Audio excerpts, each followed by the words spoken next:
everybody, this is Silent Hopper TV coming to you from New York City. We're going to show you the best things to do. Let's do it. We've got a list of 35 fun and exciting things to do. First up, Times Square. Times Square over the years does change its billboards and signs, but the vibe and the experience doesn't change. It's still one of the most electric places on planet Earth, and right here in the heart of Manhattan, you can feel the electric and the vibes of New York City in the air right here.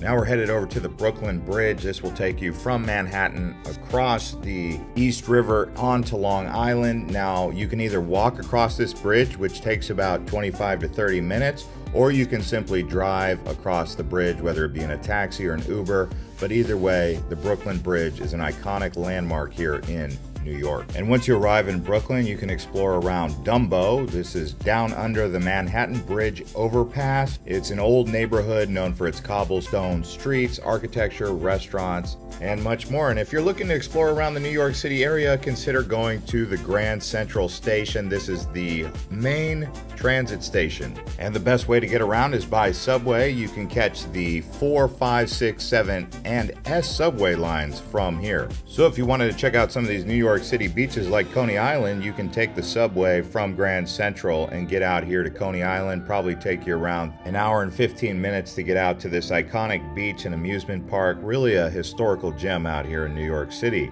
Now we're actually going to explore around Manhattan a bit more in detail. So this here is Little Italy.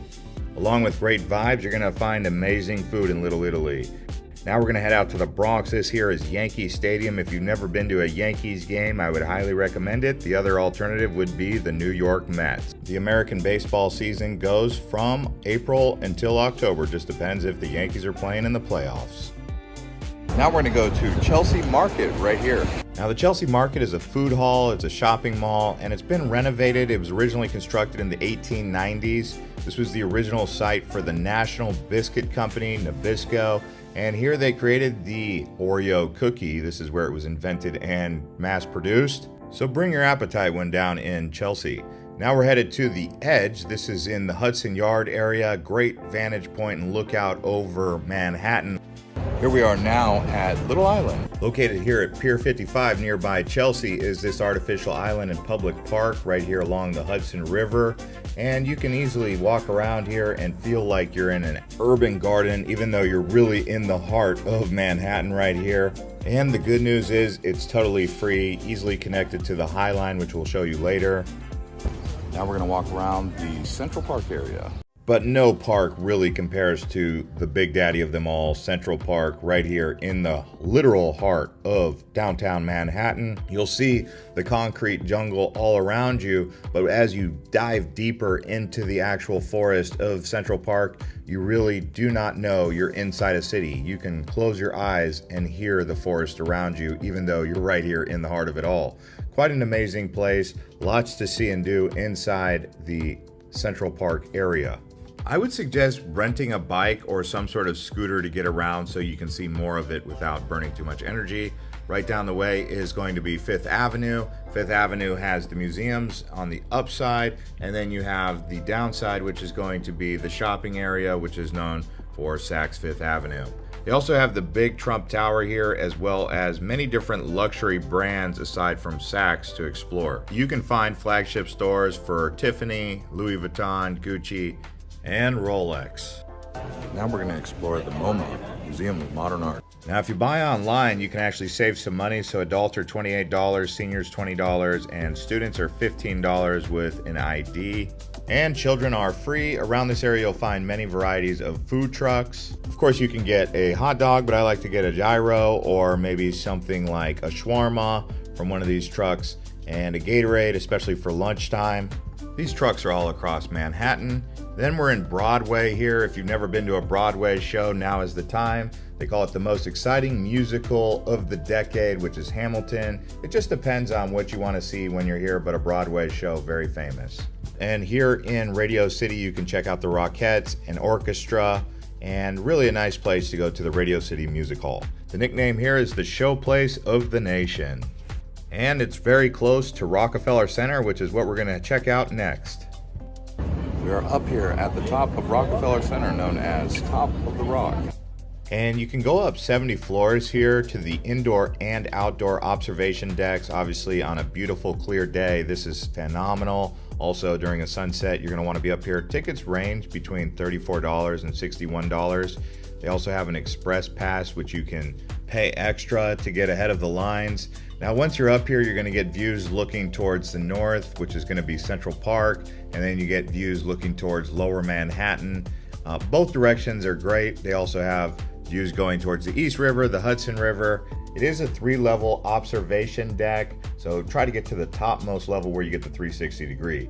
Then they also have a new experience called The Beam, where you can reenact the experience that the famous photo of the men who were sitting on the beam having lunch. Now this is going to be an additional $25. The experience lasts for around 90 seconds, and that's the 1932 photo lunch atop skyscraper.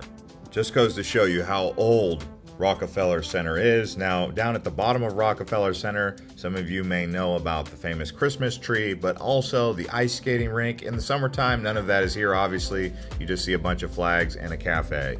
Now here we have the hop on, hop off bus. There are a couple different tour groups that'll go around here, like the big bus. There's also city sightseeing. The ticket prices tend to vary anywhere between $40 online. Sometimes you can get it for that price, all the way up to about $58 and a little bit more if you want to include a ferry ride out to the Statue of Liberty. If you go online, check out the City Pass in New York City. You get a lot of value for that. Here we are at the 9/11 Memorial. Now this here is a memorial for the Twin Towers. There is a North Tower pool and a South Tower pool. There's also a museum here where you can learn about these towers. World Trade Center Oculus.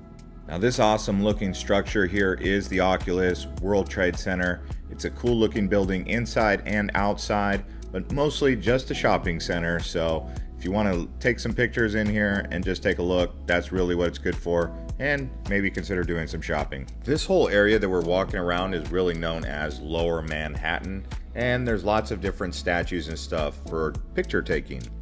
Ticket price to go up here is around $39 for adults. Children are around $33 and seniors are $37.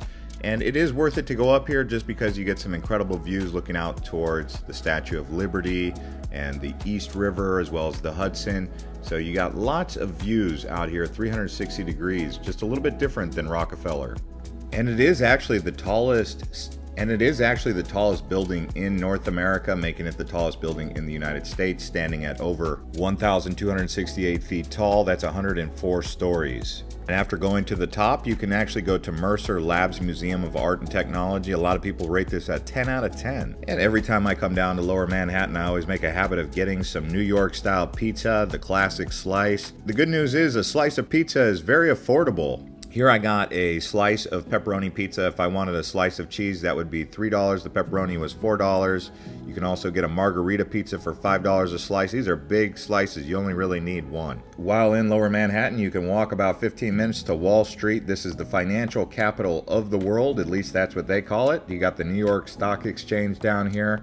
Seems like a pretty relaxed environment down here. While I was here, they were playing football in the street in suits. And then you have the bull statue, which signals a bull market. And then what I did was I headed over to do a bay tour on a ferry. This will actually take you out into the harbor area, also to the Statue of Liberty. You can do Ellis Island. Just make sure to try and do that early enough because it does close around 4 o'clock. At least that's Ellis Island. You can also get one a little later in the evening, which will give you a sunset tour. There's a few ways to get out on a boat tour anyway. I did the Statue of Liberty tour, but you can also go to Jersey on one of these tours. It just depends. But the Statue of Liberty itself is definitely worth checking out. If you haven't been out to that island, you can actually go and get to the top of the Statue of Liberty. They have a viewpoint. It's like a national park out here. I would consider spending about an hour while exploring the museum and the Statue of Liberty. The boat ride to get out there is about 15 minutes each way. And here we are now at the American Museum of Natural History. And this Natural History Museum is one of the best in the country, located on the Upper West Side of Manhattan in the Theodore Roosevelt Park area. Right when you walk in, you can see dinosaur skeletons. Just amazing to see those skeletons up close. But yeah, really a cool place. Got high ratings on Google and TripAdvisor. Now here we are at the Met Art Museum. This is actually right next door to the Natural History Museum. The Met, also known as the Metropolitan Art Museum, obviously goes without saying, one of the most famous art museums in the world and certainly the United States. Ticket prices start at $30 for adults, $22 for seniors, $17 for students. Also, the Natural History Museum is around $25 to $30 for adults, but I do highly recommend that City Pass and seeing if you can get some of these attractions, museums in that City Pass for you to actually get some discounts. And just down the road again is going to be the Guggenheim Art Museum. It's undergoing a renovation. Currently the price is around $18 to $25. It's normally $30. But yeah, you can get a good deal if you go online, going online ahead of time, planning out your trip. That's why you're watching this video. If you guys are enjoying this video so far, consider liking it and subscribing to this channel as we continue to show you around the world, as well as New York City, thanks to viewers just like you. Right behind me here we have the USS Interpid Museum. The USS Interpid, this is an old aircraft carrier. They have one in San Diego called the USS Midway, so each coast has one. This is just the New York Style Aircraft Carrier Museum. They've got all the old school aircraft right there on the flight deck. Really a cool place to go. Bring the kids here. It is $36 for adults and children are $26. Veterans and military service members are free. If you wanted a really good time, head out there during Fleet Week. Now we're actually going to walk the High Line here. This is a 1.45 mile long elevated rail structure that's now been turned into a walkway, so you can actually cruise this. And it was founded in 1999 to prevent the elevated rail track from becoming demolished. So that's one way to recycle, but also a great way to walk the city without having to cross all those busy streets, right? Down here in Hudson Yards, you can see the Vessal. Vessal is a 16-floor circular stairway structure which has around 2,500 steps. You used to be able to go up there, but it has been closed. Also, while you're in the area, check out some food halls. These food halls are popular all across New York City. It's one way to get out of the heat in the summertime and a way to get out of the cold weather. For those of you looking to do some exploring outside of New York City, you may consider going over here to Penn Station, just below the Madison Square Garden, not to be confused with Grand Central Station. This is more for those long-range trips like going to Boston or going to the Long Island Railway or Jersey. So you can do that all from Penn Station, again, right under the Madison Square Garden. For the super long-range trips, you do Amtrak. For the Long Island Railway, you could get a ticket for that. The Jersey Rail also. Anyways, guys, thank you for watching this episode of Island Hopper TV from New York City. Hope you guys enjoyed it. If you did, please consider liking the video, subscribing to the channel. I want to thank all of the subscribers. Also, watch next our Philadelphia travel guide or our Boston travel guide by clicking one of these end screens.